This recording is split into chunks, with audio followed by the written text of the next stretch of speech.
SV exam मैंट्रो में आपका स्वागत है। द 21 अगस्त 2026 आज के टॉप न्यूज हेडलाइंस पर आधारित 10 करंट अफेयर्स MCQs। हर क्वेश्चन का आंसर सोचिए, फिर फैक्चुअल एनालिसिस से वेरीफाई करिए। शुरू करते हैं। अगला टॉपिक, राज्य व्यवस्था। क्वेश्चन 1, इंडियन पॉलिटी और कॉन्स्टिट्यूशन। एलिमिनेशन लॉजिक लगाइए। दिल्ली मास्टर प्लान 2047 किस व्यापक राष्ट्रीय दृष्टिकोण के साथ संरेखित है? Option A, digital India 2047। Option B, Viksit Bharat 2047। Option C, smart city mission. Option D, Satat Bharat 2030। Answer है ऑप्शन बी, विकसित भारत 2047। नीचे दिया गया एनालिसिस इस आंसर की फैक्चुअल बेसिस एक्सप्लेन करता है। दिल्ली मास्टर प्लान 2047 विशेष रूप से विकसित भारत 2047 के राष्ट्रीय विजन के अनुरूप बनाया गया है। इसका लक्ष्य उस वर्ष तक विकसित भारत बनाना है। डिजिटल इंडिया 2047 समग्र विकास के लिए सही राष्ट्रीय विजन नहीं है। स्मार्ट सिटी मिशन एक अलग शहरी विकास अभियान है। सस्टेनेबल इंडिया 2030 विशेष व्यापक राष्ट्रीय विजन नहीं है। एग्जाम फैक्ट, मास्टर प्लान एक व्यापक शहरी योजना दस्तावेज है जो एक शहर के विकास और विकास को एक लंबी अवधि में निर्देशित करता है। विकसित भारत 2047 का विजन एक राष्ट्रीय पहल है जिसका उद्देश्य भारत को स्वतंत्रता के 100वें वर्ष तक एक विकसित राष्ट्र बनाना है। Exam blueprint. पहला पॉइंट, दिल्ली मास्टर प्लान 2047 विशेष रूप से विकसित भारत 2047 के राष्ट्रीय विजन के अनुरूप बनाया गया है। दूसरा पॉइंट, मास्टर प्लान एक व्यापक शहरी योजना दस्तावेज है जो एक शहर के विकास और विकास को एक लंबी अवधि में निर्देशित करता है। विकसित भारत 2047 का विजन एक राष्ट्रीय पहल है जिसका उद्देश्य भारत को स्वतंत्रता के 100वें वर्ष तक एक विकसित राष्ट्र बनाना है। अंतर्राष्ट्रीय मामले, ध्यान दें। क्वेश्चन 2, इंटरनेशनल रिलेशंस और अफेयर्स। चारों ऑप्शंस पढ़कर आंसर चुनिए। भारत और जापान के बीच हस्ताक्षरित अधिग्रहण और क्रॉस सर्विसिंग समझौते ACSA का प्राथमिक उद्देश्य क्या है? ऑप्शन अ, बहुपक्षीय समुद्री सुरक्षा अभियानों के लिए एक संयुक्त कमान संरचना स्थापित करना। ऑप्शन बी, अपनी सशस्त्र सेनाओं के बीच आपूर्ति और सेवाओं के पारस्परिक प्रावधान को सुविधाजनक बनाने के लिए। ऑप्शन सी, उन्नत सैन्य प्रौद्योगिकियों के लिए एक सामान्य रक्षा खरीद नीति विकसित करना। ऑप्शन डी, क्षेत्रीय सुरक्षा खतरों पर नियमित उच्च स्तरीय रणनीतिक संवाद अनिवार्य करना। करेक्ट आंसर है ऑप्शन बी, अपनी सशस्त्र सेनाओं के बीच आपूर्ति और सेवाओं के पारस्परिक प्रावधान को सुविधाजनक बनाने के लिए। अब देखते हैं कि यही आंसर सही क्यों है और बाकी ऑप्शंस क्यों नहीं। भारत और जापान के बीच अधिग्रहण और क्रॉस सर्विसिंग समझौता ACSA का मुख्य उद्देश्य संयुक्त अभ्यास, प्रशिक्षण और आपदा राहत कार्यों के दौरान दोनों देशों की सशस्त्र सेनाओं के बीच पारस्परिक रसद समर्थन, आपूर्ति और सेवाओं के प्रावधान को सुविधाजनक बनाना है। विकल्प ए ACSA की तुलना में कहीं अधिक गहरे एकीकरण का वर्णन करता है। विकल्प सी खरीद से संबंधित है जो ACSA का मूल कार्य नहीं है। विकल्प डी एक व्यापक रणनीतिक जुड़ाव का वर्णन करता है जो ACSA का विशिष्ट उद्देश्य नहीं है। एग्जाम फैक्ट, भारत और जापान एक विशेष रणनीतिक और वैश्विक साझेदारी साझा करते हैं और हिंद प्रशांत क्षेत्र में प्रमुख भागीदार हैं। रक्षा और सुरक्षा में बढ़ता सहयोग है। उनका सहयोग क्वाड जैसे बहुपक्षीय मंचों तक फैला हुआ है जो एक स्वतंत्र, खुले और समावेशी हिंद प्रशांत पर केंद्रित है।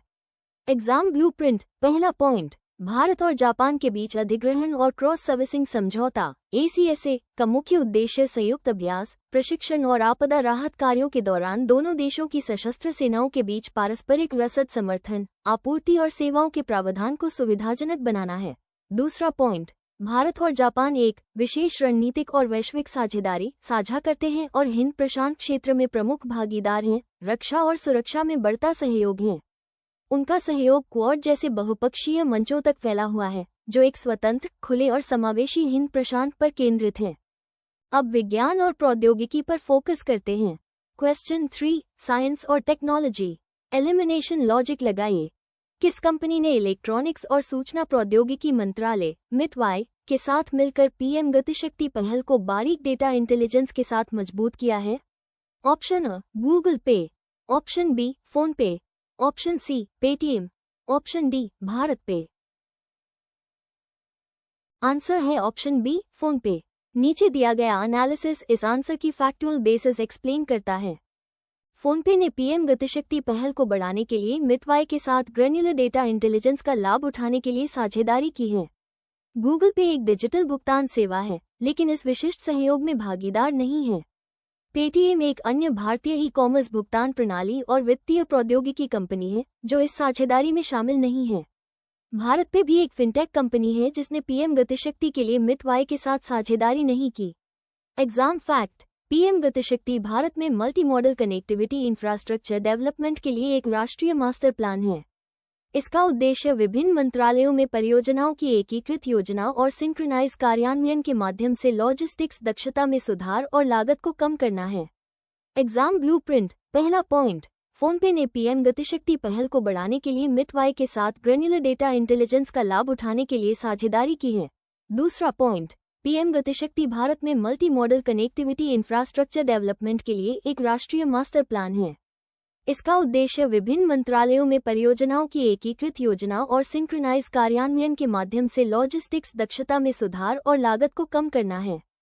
टॉपिक चेंज: खेल और पुरस्कार। क्वेश्चन 4, स्पोर्ट्स और गेम्स। चारों ऑप्शंस पढ़कर आंसर चुनिए। निम्नलिखित में से भारत की केंद्रीय स्वास्थ्य और परिवार कल्याण मंत्री कौन है? Option A, Anurag Thakur. Option B, doctor Mansukh Mandaviya. Option C, Sarbananda Sonowal. Option D, Dharmendra Pradhan. Correct answer है option B, doctor Mansukh Mandaviya. अब देखते हैं कि यही आंसर सही क्यों है और बाकी ऑप्शंस क्यों नहीं। डॉक्टर मनसुख मांडविया वर्तमान में केंद्रीय स्वास्थ्य एवं परिवार कल्याण मंत्री और रसायन एवं उर्वरक मंत्री का कार्यभार संभाल रही हैं। अनुराग ठाकुर केंद्रीय युवा मामले और खेल मंत्री हैं। सर्बानंद सोनोवाल केंद्रीय पत्तन, पोत परिवहन और जलमार्ग और आयुष मंत्री हैं। धर्मेंद्र प्रधान केंद्रीय शिक्षा मंत्री हैं। एग्जाम फैक्ट: भारत का लक्ष्य भविष्य के ओलंपिक खेलों में अपने प्रदर्शन में महत्वपूर्ण सुधार करना है, जिसमें 2036 ओलंपिक पर विशेष ध्यान दिया जाएगा। अंतर्राष्ट्रीय प्रतियोगिताओं के लिए एथलीटों का एक मजबूत दल बनाने के लिए युवा प्रतिभाओं की पहचान करने और उन्हें पोषित करने के प्रयास किए जा रहे हैं। एग्जाम ब्लूप्रिंट: पहला पॉइंट, डॉक्टर मनसुख मांडविया वर्तमान में केंद्रीय स्वास्थ्य एवं परिवार कल्याण मंत्री और रसायन एवं उर्वरक मंत्री का कार्यभार संभाल रही हैं। दूसरा पॉइंट, भारत का लक्ष्य भविष्य के ओलंपिक खेलों में अपने प्रदर्शन में महत्वपूर्ण सुधार करना है, जिसमें 2036 ओलंपिक पर विशेष ध्यान दिया जाएगा। अंतर्राष्ट्रीय प्रतियोगिताओं के लिए एथलीटों का एक मजबूत दल बनाने के लिए युवा प्रतिभाओं की पहचान करने और उन्हें पोषित करने के प्रयास किए जा रहे हैं। 5 सेकंड्स रुकिए, अभी कमेंट में क्वेश्चन 4 का अपना आंसर लिखिए। देखिए इस सेशन में कितने एस्पिरेंट्स आपसे आगे हैं और कितने पीछे। अब कानूनी मामले की ओर। क्वेश्चन 5, जुडिशरी और लीगल अफेयर्स। ये कॉन्सेप्ट बार बार पूछा जाता है। केंद्रीय मंत्रिमंडल ने हाल ही में जम्मू और कश्मीर उच्च न्यायालय की एक पीठ की स्थापना को किस क्षेत्र के लिए मंजूरी दी? Option A, Jammu. Option B, Ladakh. Option C, Kashmir घाटी। ऑप्शन डी, डोडा जिला। Correct answer option B, Ladakh. इस आंसर के पीछे का लॉजिक और एनालिसिस अभी समझते हैं। केंद्रीय मंत्रिमंडल ने जम्मू कश्मीर के निवासियों के लिए न्यायिक पहुंच बढ़ाने के लिए लद्दाख में जम्मू कश्मीर उच्च न्यायालय की एक पीठ की स्थापना को मंजूरी दी। जम्मू कश्मीर उच्च न्यायालय दोनों केंद्र शासित प्रदेशों की सेवा करता है। जम्मू कश्मीर और लद्दाख के उच्च न्यायालय की 2 मुख्य सीटों में से एक है। कश्मीर घाटी में पहले से ही श्रीनगर में उच्च न्यायालय की एक पीठ है। डोडा जम्मू क्षेत्र का एक जिला है, लेकिन यह इस नई स्वीकृत उच्च न्यायालय पीठ का स्थान नहीं था। एग्जाम फैक्ट: लद्दाख को 2019 में जम्मू और कश्मीर के पूर्ववर्ती राज्य से एक अलग केंद्र शासित प्रदेश के रूप में बनाया गया था। जम्मू और कश्मीर उच्च न्यायालय, जिसका नाम बदलकर जम्मू और कश्मीर और लद्दाख उच्च न्यायालय कर दिया गया है, दोनों केंद्र शासित प्रदेशों के लिए काम करता है। एग्जाम ब्लूप्रिंट: पहला पॉइंट, केंद्रीय मंत्रिमंडल ने जम्मू कश्मीर के निवासियों के लिए न्यायिक पहुंच बढ़ाने के लिए लद्दाख में जम्मू कश्मीर उच्च न्यायालय की एक पीठ की स्थापना को मंजूरी दी। दूसरा पॉइंट, लद्दाख को 2019 में जम्मू और कश्मीर के पूर्ववर्ती राज्य से एक अलग केंद्र शासित प्रदेश के रूप में बनाया गया था। जम्मू और कश्मीर उच्च न्यायालय, जिसका नाम बदलकर जम्मू और कश्मीर और लद्दाख उच्च न्यायालय कर दिया गया है, दोनों केंद्र शासित प्रदेशों के लिए काम करता है। अगर इस सेशन से आपकी एग्जाम प्रिपरेशन तेज हो रही है, तो अभी लाइक करें और सब्सक्राइब करें। हर नोटिफिकेशन आपको आपके टारगेट स्कोर के एक क्वेश्चन और करीब लाती है। अगला टॉपिक विज्ञान और प्रौद्योगिकी। क्वेश्चन 6 साइंस और टेक्नोलॉजी। चारों ऑप्शंस पढ़कर आंसर चुनिए। भारत के एआई रेडी डेटा इकोसिस्टम को मजबूत करने के लिए किस मिशन ने एआई कोश पर केंद्रित एक कार्यशाला का आयोजन किया? Option A digital India mission, option B skill India mission, option C India AI mission, option D make in India mission. Correct answer है option C India AI mission. अब देखते हैं कि यही आंसर सही क्यों है और बाकी ऑप्शंस क्यों नहीं। इंडिया एआई मिशन भारत में एआई विकास और अपनाने को बढ़ावा देने पर विशेष रूप से केंद्रित एक सरकारी पहल है और इसने एआई कोश कार्यशाला का आयोजन किया। डिजिटल इंडिया मिशन का उद्देश्य भारत को डिजिटल रूप से सशक्त समाज में बदलना है, लेकिन ये सीधे तौर पर एआई कोश के लिए जिम्मेदार नहीं है। स्किल इंडिया मिशन युवाओं को कुशल बनाने पर केंद्रित है, न कि सीधे तौर पर एआई डेटा इकोसिस्टम पर। मेक इन इंडिया मिशन का उद्देश्य भारत में विनिर्माण को प्रोत्साहित करना है। Exam fact: India AI mission Bharat सरकार द्वारा शुरू किया गया एक व्यापक कार्यक्रम है जिसका उद्देश्य विभिन्न क्षेत्रों में एआई विकास और एकीकरण को गति देना है। इसका लक्ष्य नवाचार को बढ़ावा देना, नौकरियां पैदा करना और भारत को कृत्रिम बुद्धिमत्ता में एक वैश्विक नेता बनाना है। Exam blueprint. पहला point, India AI mission Bharat में एआई विकास और अपनाने को बढ़ावा देने पर विशेष रूप से केंद्रित एक सरकारी पहल है और इसने एआई कोश कार्यशाला का आयोजन किया। दूसरा point, India AI mission Bharat सरकार द्वारा शुरू किया गया एक व्यापक कार्यक्रम है जिसका उद्देश्य विभिन्न क्षेत्रों में एआई विकास और एकीकरण को गति देना है। इसका लक्ष्य नवाचार को बढ़ावा देना, नौकरियां पैदा करना और भारत को कृत्रिम बुद्धिमत्ता में एक वैश्विक नेता बनाना है। विज्ञान और प्रौद्योगिकी। ध्यान दें। क्वेश्चन 7 साइंस और टेक्नोलॉजी। एलिमिनेशन लॉजिक लगाइए। सीएसआईआर के संदर्भ में सीआरआरआई का पूर्ण रूप क्या है?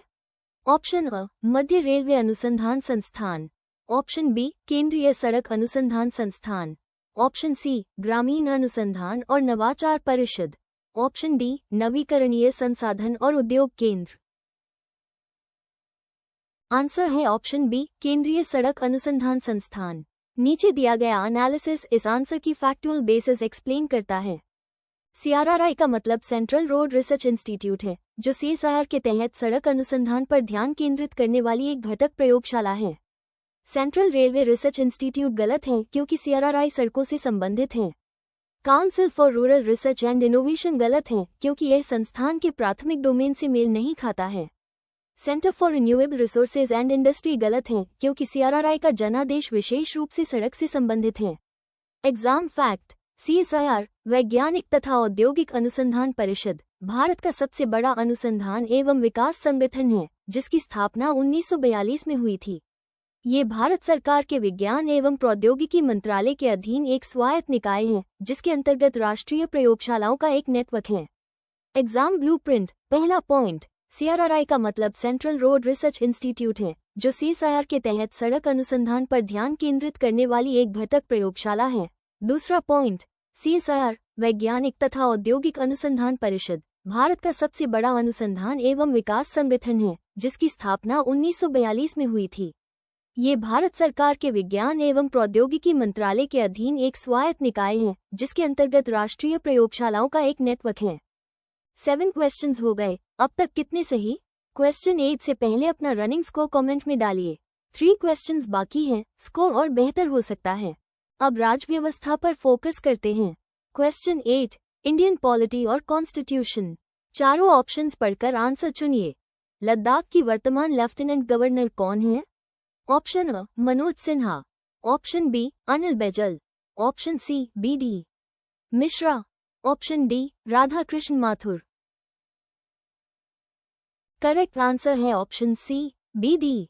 मिश्रा। अब देखते हैं कि यही आंसर सही क्यों है और बाकी ऑप्शंस क्यों नहीं। बी.डी. मिश्रा लद्दाख की वर्तमान उपराज्यपाल हैं। मनोज सिन्हा जम्मू और कश्मीर के वर्तमान उपराज्यपाल हैं। अनिल बैजल दिल्ली के पूर्व उपराज्यपाल हैं।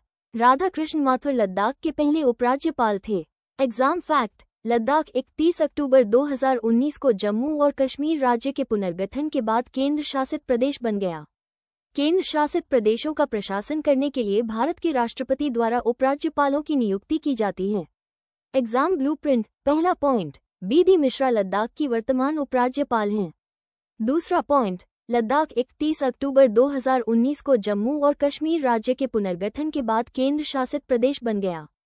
केंद्र शासित प्रदेशों का प्रशासन करने के लिए भारत के राष्ट्रपति द्वारा उपराज्यपालों की नियुक्ति की जाती है।